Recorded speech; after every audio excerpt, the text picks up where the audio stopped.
Okay, welcome everyone to our Parsha Insights. We have another double Parsha this week. We're going to be focusing on the second one in Bahar Bechukotai. This brings us to the end of the book of Vayikra of Leviticus. And just a word of housekeeping before we start. I'm not available to teach the next 2 weeks. However, we've arranged an exciting program for you. Next week, our guest teacher will be once again Rabbi Josh Pernick, the rabbi of Beth Israel congregation in New Orleans. And the following week, on May 20th, the guest lecturer will be Rabbi Yonah Berman, the mashkiach of Yeshivat Chovevei Torah. Both of those gentlemen are formally affiliated in various ways with the Shar. Rabbi Pernick was our rabbinic intern. Rabbi Berman was our associate rabbi and at the Shar for 5 years. So making a return appearance and using the gift of virtual learning to keep those connections strong. So we'll be advertising this in our e-newsletter this week, but just so you should know first, you're the first to learn of this, that for the next 2 weeks, we'll have some great voices of Torah scholarship who will keep the seat warm and challenge me as well to up my game when I come back, knowing that I'm following those two great scholars. Okay, let's jump right in to our parsha. Here we go. Im Bechukotai telechu. If anyone asks what's Bechukotai about, people think it's about the curses because there is such an extensive section of curses in the parasha, but there's a small section of blessings as well.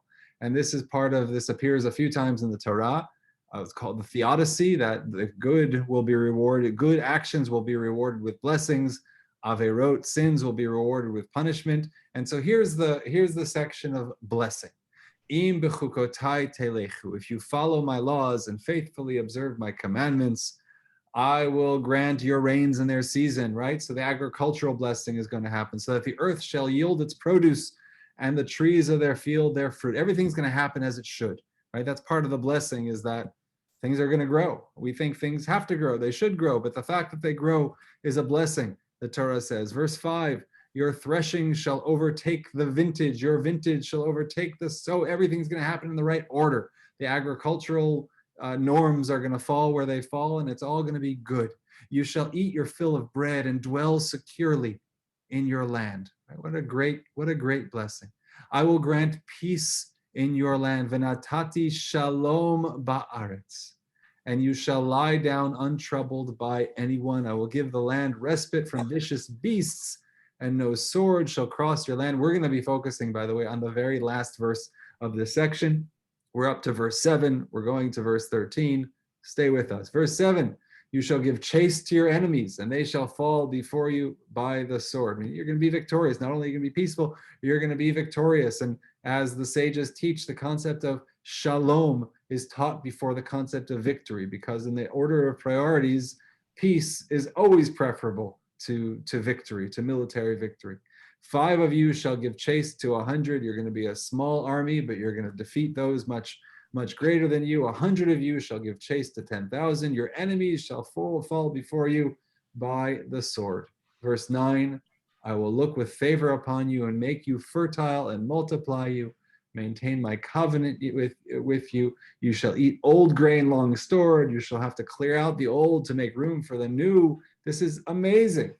I will establish my abode in your midst. I will not spurn you. I will be ever present in your midst. I will be your God, and you shall be my people. Now here's the verse we're going to focus on. I want to read it in Hebrew and then in English. And in Hebrew it begins, Ani Adonai Elohechem Asher hotzeti etchem me'eretz Mitzrayim. I am the Lord your God, who has brought you out of the land of Egypt. Mihiyot lahem avadim, from being servants to them, to the Egyptians. Va'esh bor, and I will break. And now here we're going to get to a phrase we're going to discuss what this means. What is God going to break or shatter? Motot ulchem. So what's motot? It seems to be related to the word mateh, which means a staff, perhaps. But let's take a look in a moment. Ulchem is a yoke. We talk in, for example, in a conversion. One of the prerequisites for converting is what the Talmud calls Kabbalat Ol Mitzvot. Accepting. Ol is the yoke, without an L, the yoke like on an ox, the burden of the mitzvot. Or we talk about Ol Malchut Shamayim, the yoke of heaven, the yoke of the kingdom of heaven. So Ulchem is going to be the plural of Ol, of yoke. Va'olech etchem komamiyut. And I will, olech comes to the word holech, lalechet, lech lecha, right? I will guide you, I will cause you to walk. Etchem, you, komamiyut. That comes from the Hebrew word lakum. Komamiyut it's actually the name of a neighborhood in Jerusalem also. Which neighborhood is it? Komamiyut, I think Talbia perhaps. So there's one of the neighborhoods that's known by an Arabic name. The official Hebrew name that nobody calls it by is Komamiyut, and it comes from this verse. Komamiyut means erect, upright, from the word lakum, to stand. So this is the phrase we're going to look at. I'm going to break they translate as the bars of your yoke, but we're going to see that's not a simple translation. Va'olech etchem komamiyut, and make you walk upright. And before we go any further, we just talked about a yoke. And I want to make sure we're on the same page when it comes to yokes. I'm no yoke expert, but I know a little something about yokes. Not a lot about yokes, but a little something about yokes. And let me share with you what I know. And that is right here. These images right here. And this is what essentially the ancient yoke looked like. And there are two pieces to the yoke.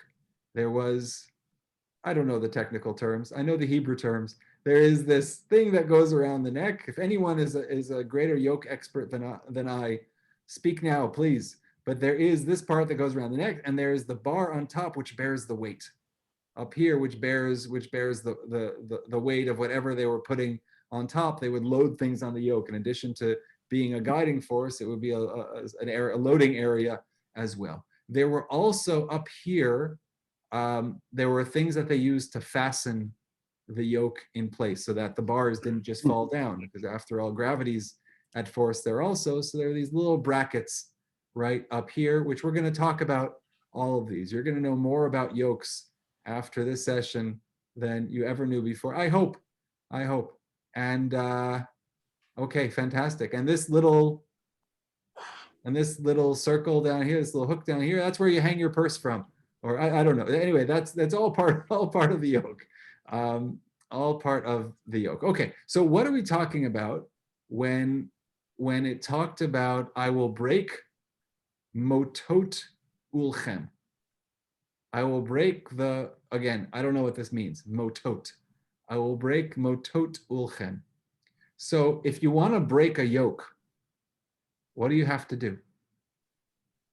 What's your step? If you want to break out, if we are the ones who are in there, metaphorically, and this represents the burden on top. This represents what Egypt was to us, what slavery was to us. What do you break to get out? So, I think, and the translation that many of us would run to is the translation they have here. The bars. What are the bars? Is it this bar in the middle? Is that what it's referring to? Because by the way, if you break this, you still have this around your neck. Is it the bars down here? Because if you break the bars down here, you still have this hanging over your shoulder. So what are we breaking? What's the imagery that the Torah is using in terms of this blessing, what God will do for us? Whoa. Peter. The issue is escape, as in breaking out of jail, breaking the bars, etc. And I'm not sure that the word break is the right image, because if it were up to me, I would loosen the nuts that are holding the bar in place. Where I'm sorry, you would loosen up here? Exactly. And allow the bars simply to no longer hold. Peter, you're 3 steps ahead, if not 4. You're standing where Rashi is standing with that comment. He probably got it from me. Likely. So let's look at Rashi, the very next source. Rashi says motot, not as we translate, it's not the bar, but kamin yated, a kind of peg. So that's talking about this right up there. Inserted into both ends of the yoke, which hold back the strap from slipping off the head of the ox, whereby the knot might become undone. So they had a knot and a peg, and all of that held it fast in place. And look at this again. For those who joined us last week, we focused a little bit on Rashi's use of Old French. And here Rashi again, and this is going to get pretty, I think it's very interesting, because Rashi says, what exactly are these things? Kabilia, which they translate here as cheville. Cheville is like an ankle in French, so it's going to be like a peg, right? La cheville. And La'az is going to be the acronym for Lashon Avodah Zarah. And then Kamiyut means erect in stature, as opposed to a person who's huddled under a yoke. God's going to break the yoke so you can stand up straight. That's Rashi. And we're going to see a number of, I think, very insightful comments that are going to disagree with Rashi on this. So Rashi's understanding God's going to break the yoke by breaking those little pegs and thereby allowing us to stand upright, and the yoke is going to fall right off, and all is very good. Let's understand this as well. I didn't share with you. Let me take a moment to look to see if I can just share a page. Just one. I want to share a document with you just to show you a little bit of the background of what Rashi, of what we're looking at. Okay. Here, let me reshare the screen and take a look. Okay, this is Rashi. This is what's known as a Katav Yad, a manuscript of Rashi. This is a 14th century manuscript of Rashi. This is a good 2.5 centuries after Rashi lived. So this is just one example. There are many different versions of manuscripts of Rashi. The printing presses and what they did with, whether it's the Talmud or Rashi, they put together, and of course the Torah is going to be different. The Chumash is going to be different because of the tradition of cantillation and being exact with the words. We have a much better idea of earlier texts of the Torah itself than we do of the commentators. And so they're going to, or even of the Talmud. So they're sitting there in Venice a few centuries ago trying to put out the Venice version of the Talmud, and they have 7 or 10 manuscripts sitting in front of them with similar language, and they're going to put together a readable version, a composite of all of those languages. Rashi is no different. And we have lots of different versions of what Rashi said. We have the definitive version, which we'll call the printed version, always well-researched, scholarly. It is not, but it's not just one manuscript's opinion.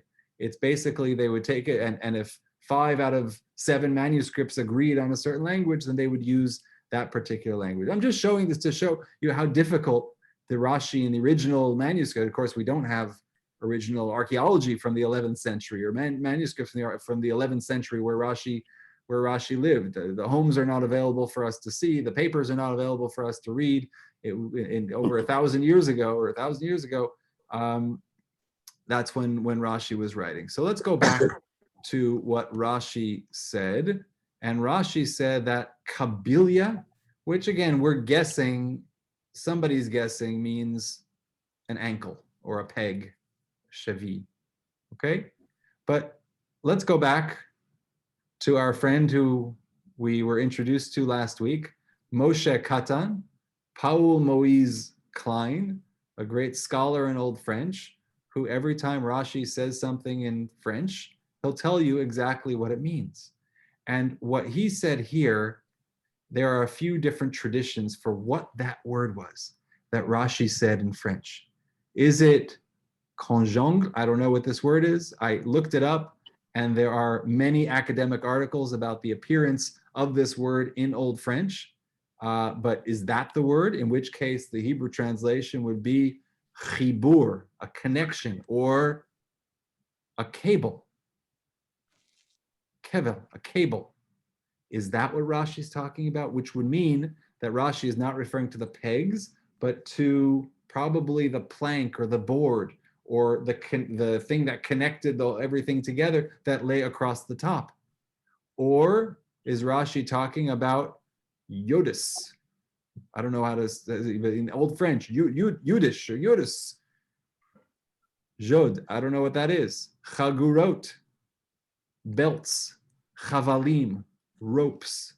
What exactly? Because they would make the old board, instead of out of wood, it would be tied together with ropes on top. Even that would be the surface upon which they would load. And he has a note here. He says, "Bekitve hayad," in the manuscripts, efshar, it is possible, beli vadaut, without certainty, likro et shnei halazim, to read these two options. Both are available to us in the manuscript. Look, go up, just up again, where Rashi says, what this word in Laz, what's that word? We're reading very closely. It could be konjong, it could be jod, or he says bidfusim in the printed versions. Uve echad mikitvei hayad, and in one manuscript we have kibila, shevil, yated, which would be a peg. She'ulai hu yoter mitkabel al hadat, that perhaps that's a better option. Perhaps that's a better option for what Rashi is trying to say. Motza hamilah, the origin, the etymology would be German Yoda, which comes from the word, or I'm sorry, Jod would be Gilda, which is the same as the English guild, which would be a coming together, igud, some type of collective, something that would join everything together would be what this word Jod comes from. So either way, what Rashi is telling, depending on which version you have of Rashi, it's a peg, it's ropes, it's something that's the connecting point. Okay, that's Rashi. Any questions until now? Because we're about to jump into Rav Hirsch and then the Chasam Sofer, both on this idea of God breaking the yokes from off of our backs. I'm not a yoke expert, but Google is, and the name of the term around the neck is an oxbow, O-X-B-O-W. An oxbow. Thank you. You're welcome. Thank you. Wait, which part is that? That's the U that goes around the neck. Okay, an oxbow. Thank you. Okay, Rav Hirsch says, motot ol, what God is going to break, are probably the two poles by which the load is attached to the yoke. Don't know exactly what he's referring to. The two poles by which the load is attached to the yoke. Is he referring to this pole? He's calling these poles, these nubs, poles? I'm not sure. The point where the power or strength is applied. And here's what Rav Hirsch says. With redemption out of Egypt, the Egyptian yoke was broken off from off our necks. But the shafts of the yoke we took out with us. We still carried the equipment of slavery with us. And even if we were freed forever from the Egyptian yoke of slavery, nevertheless, another yoke could just be added on top of it and still had the tendency to bear, instead of the Egyptian yoke, the yoke of moral, social, and political slavery. So it's not that God removed the entire yoke from us, but that God broke the yoke so that we were free, but still ready to take on a burden. And it was only through Matan Torah, through the giving of the Torah, the receiving of the Torah, that the shafts of the yoke were also broken off of our necks, that the entire yoke was broken, that he raised us up forevermore and made us independent and free, and at least gave us the guidance to remain upright in everything and against everything. The whole effect of keeping Torah is granting human dignity and sovereignty. The forces of sensuality, of nature, of social and political powers is summarized by this komamiyut. So the promise, Rav Hirsch says, the future promise that this, if you listen to my words, im bechukotai telechu, this is part of the reward. The future promise is that God will not only free us as we were freed in Egypt, but make it impossible for anyone else to enslave us because we're walking upright, because we don't have the apparatus of slavery as part of our burden. That's Rav Hirsch. That's the promise that God gives. It's not that we're freed, it's that we'll never again be enslaved. That's the promise. We're going to take as we often do when we move from a Hirsch to the Khatam Sofer, even though they're living in the same time period in the early 19th century, we're going to take a very sharp turn, because the Khatam Sofer is going to offer in his own way a very compelling idea about what this yoke that God is breaking is, as mentioned in our parasha. But any questions or comments heretofore? Okay. So in order to understand the Chasam Sofer, the first thing we need to do is look at the Mishnah in Pirkei Avot. A great Mishnah. We could spend a long time understanding this Mishnah. Rabbi Shimon Omer, Shloshak Tarimhem. There are three keter. There are three crowns. Keter Torah, the crown of Torah. The keter Kahuna, and the crown of Kahuna. The keter Malchut, and the crown of kingship. And what's the best? The keter Shem Tov, the crown of a good name. That's the greatest of all. And we just need to keep that in mind, this idea of the keter Shem Tov. You know, the founder of Hasidus, the father of Hasidus, was who? The Baal Shem Tov. You've heard of the Baal Shem Tov? Comes from this Mishnah, Shem Tov, the crown of a good name. The Baal Shem Tov is the one who has acquired a good name. The Baal Shem Tov. And a Baal Shem, just in general, was a miracle worker. That was the phrase they used to refer to, you know, in the 19th century, somebody was known as a miracle worker. In the little Dorf and a little shtetl in Eastern Europe, they were known as a Baal Shem. The Baal Shem of Michelstadt, the Baal Shem of this place, that they were the ones you went to for the amulets and the blessings and so on. That was a Baal Shem. But it comes here from this idea, the Keter Shem Tov, the crown of a good name.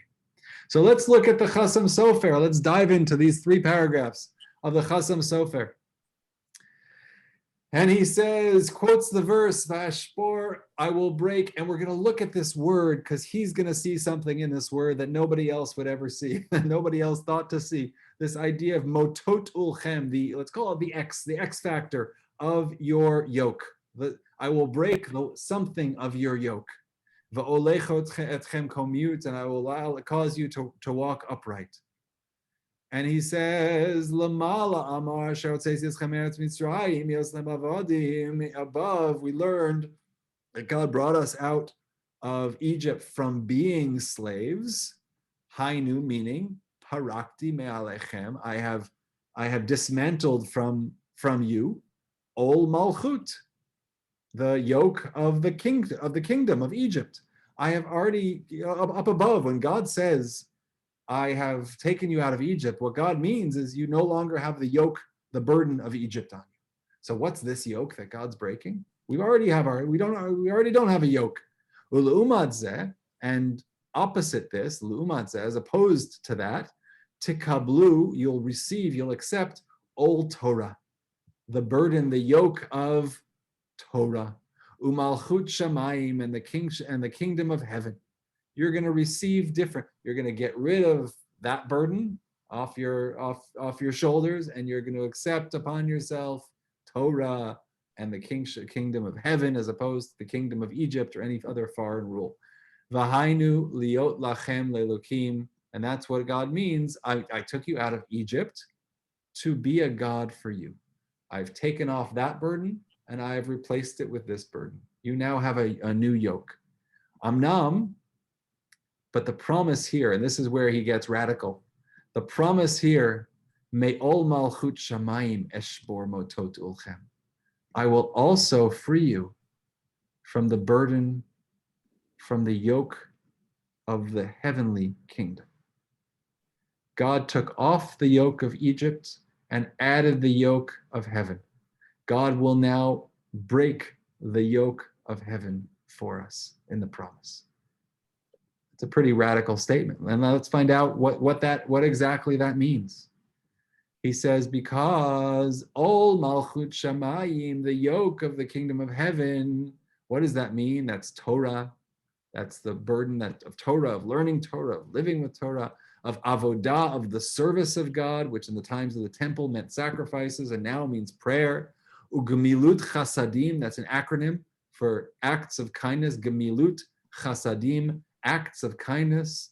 Veheim gimel katarim, they are the three crowns. Torah, avodah, different than the ones in the Mishnah, but I wanted to show you the concept of the crowns in the Mishnah. Torah, avodah, gemilut chasadim, which is Torah and service and kind deeds. Asher kol echad nikneh be yud vav yamim. What is yud vav? Any guesses? It's a number. Yud vav? 16. 16. It takes 16 days to acquire each of these. Where do we get 16? Why 16 days? Because these are the days between Pesach and Shavuot. Atzeret. Shavuot is called Atzeret in the Torah. The days between each one is a 16-day period of acquiring one of these yokes, or one of these areas of responsibility. And today, of course, today being the 39th day of the Omer, I believe we counted last night. So the 39th day, we would be well into acquiring the third one. So each one, 16 days, because Keter Torah b'yud vav yamim, because the crown of Torah takes 16 days. Keter Avoda, the crown of service of God. Hainu Kahuna, that's what we refer to when the Mishnah said the priesthood. That's 15 days or 16 days. Ugmilu Chasadim and good deeds. Shehu Keter Malchut, that's what's referred to in his interpretation of the crown of the kingship. That's also 16 days. And what is that? And again, not a mathematician, but 16 times 3 is 48. Sachakol memchet. But wait a second. There are 49 days in Sfirat HaOmer between Passover and Shavuot. So it takes us 48 days. So what do we do with that extra day? V'yom memtet, and the 49th day, which is Erev Shavuos, hu keter shem tov. That's the day in which it all comes together. So we work to obtain Keter Torah, Keter Kahuna, Keter Malchut, the three crowns. And then finally on day 49, after each 16-day period, here we are, and we get the Keter Shem Tov. That's the day it all comes together. Ha'oleh al gabehem, that emerges above them, above the other three crowns. And what is all this about? What's the connection? Where is he getting this? Because remember, it said, I will break motot ulchem. What is motot? Is it the bar? Is it the peg? Is it the oxbow? What is it? What is the Chasam Sofer see here? He sees that the two letters of the shoresh are mem tet. The two letters of the root of that word are mem 40, tet 9. So he's reading this as I will break the 49, the aspect of 49 of your burden. And what does that mean now that we've kind of understood how he got here through looking at this word and seeing something that no one else saw, seeing the number 49 and saying, what's the significance of 49? There are 3 periods of 16 days which allow us this achievement, and the 49th day is where it all comes together, and you're no longer going to have that responsibility, he says. This is the promise. God says, if you follow my laws, I will take care of you. If you follow my laws, you will know I will break the yoke. What yoke? God already broke the yoke. No, the one that you have now, the responsibility to me, God says, you will no longer have. Why? Uva olam hatikun. It's talking, this is a phrase that is used in rabbinic literature. Anyone know what it means? Olam hatikun, or want to venture a guess?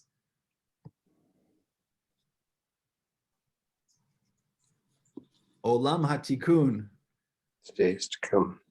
The time when the world has been fixed. Exactly. So what we would know, or we might refer to as Mashiach Zeiten, the times of the Messiah, he's referring to as Olam HaTikun, the Olam, the world in which everything is fixed. So meaning future times, messianic times. This, he says, is what is going to happen. We're no longer going to have the burdens to God. Why not? He said, because Ein Kan Ol Gemilut Chasadim. We're not going to have the burden of kindness to look after each other. Ki bala hamavet lanetzach. Because as the verse says, death is no more. Efes ki lo yeh b'cha avyon. There is no more poverty. There will be no more poverty. And so we won't have the same responsibilities to each other because there will be no suffering. That's part of the promise that the Chasam Sofer is reading in this verse. God says, I will break the yoke. I will alleviate your burdens. What are your burdens?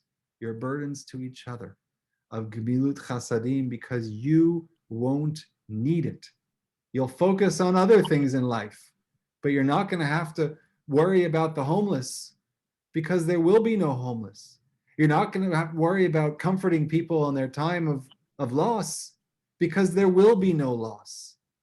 That's the Chasam Sofer saying that's the promise God is giving to the Jewish people. If you listen to me, you won't have these responsibilities. Nimtza, it will be found, it will emerge.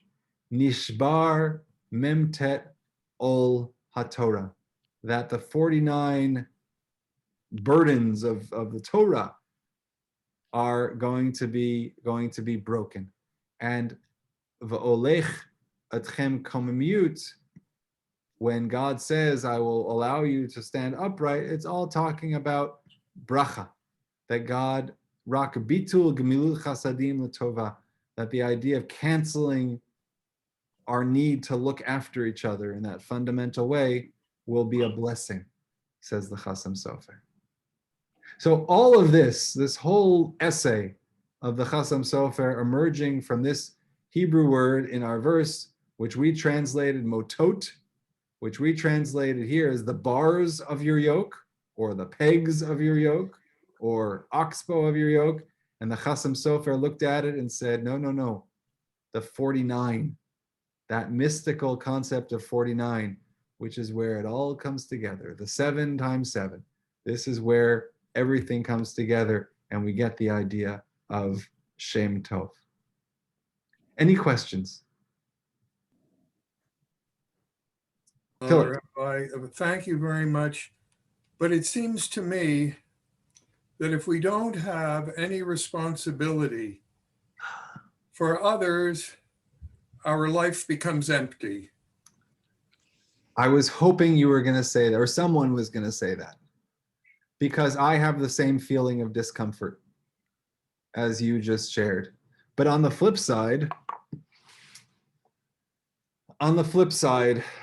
there's a delicate balance between being a good person and using other people as the objects of our goodness.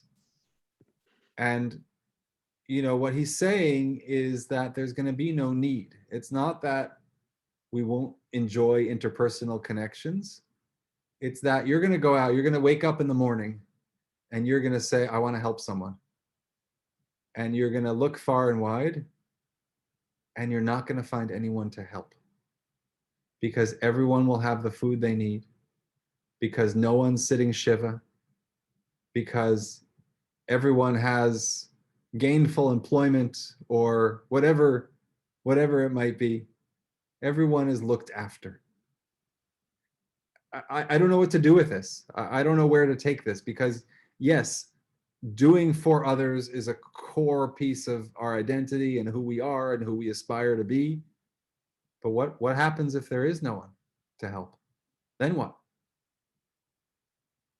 It's an interesting challenge, but I share your discomfort. I don't know what to Very do with hard it. to take it literally, though. I mean, to take the whole thing literally is really difficult. I see it more as a hope, as something, like the Garden of Eden. I mean, I don't see us taking this literally, that this is going to come about exactly. It's the whole discussion of the Messianic era, which is another No, talk. But I agree, but I think it's an interesting challenge to discuss our dreams, our hopes. We've all heard this. We've all heard people say, I'm working with the homeless, and I'm bringing food to the homeless, and I can't wait for the day in which they don't need me. In which they, if people say things like that. I've said things. I hope one day they turn me back and say, we have all the food we need. We have everything we need. And the challenge, I think, what the Chasam Sofer is saying, you have to believe that. You have to believe that as a real goal, because I think many people don't believe that and need to be needed. And that's a part of, we built this identity on being helpers. So what happens when they turn you away and say, there are no homeless to help? There's no problem. Right? And it's not a blindness. It's not there's no racism in Quebec kind of, putting the blinders on and saying, we don't have these problems. We do have these problems. But what happens if one day we don't have these problems? Because there are problems that we've rid ourselves of. There are, I mean, even the Talmud, not in a real lived way, but the Talmud talks about what it is now to be rid of the problem of idolatry.